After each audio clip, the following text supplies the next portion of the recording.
I was probably then at my heaviest like 295, almost 300. Not easy numbers to face. Laura Turk was heavy and it weighed heavily on her mind. But when Turk decided to lose weight, she basically lost what amounts to a whole other person. I lost about somewhere between 175 and 178 pounds. The wake-up call that led to Turk's incredible weight loss? Her father's death. My dad had died of diabetes, and my sister called me one day and told me that she was diagnosed. At first, Turk tried fad diets that made her sick. Then she joined the Rex Wellness Center's Healthy Way program. Learned nutrition and exercise and everything from Natalie. Natalie Newell, the Rex Wellness Center's registered dietitian and nutritionist, started Turk off with a food journal.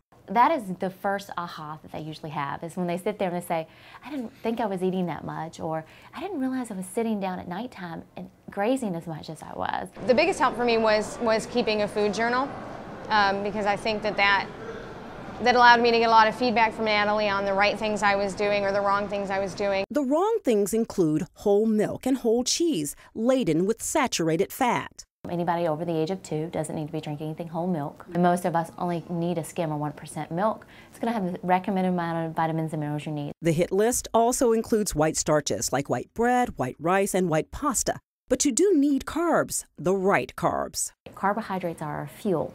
They're going to make your car go. They're going to make your body have the energy to function appropriately. The key thing is we need to look at whole grains.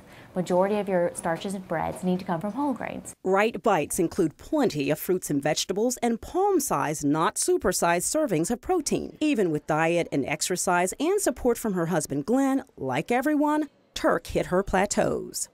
Even if you have a bad day, that doesn't give you license, to eat whatever you want for the whole next month. Get back on track the next day. That one meal is not going to ruin you. Everybody has their days, right? But she'll never go back to the way we used to eat and live. And we're having too much fun living like we do now. Glenn Turk was so inspired, he picked up his wife's good habits and lost weight of his own. 40 to 50 pounds during the first year, a little over a year, and got in the best shape of my life. She's an example to a lot of people around her. Anybody can do it. If I could do it, it's really not insurmountable. You can do it. And I think it's just as simple as you just have to start.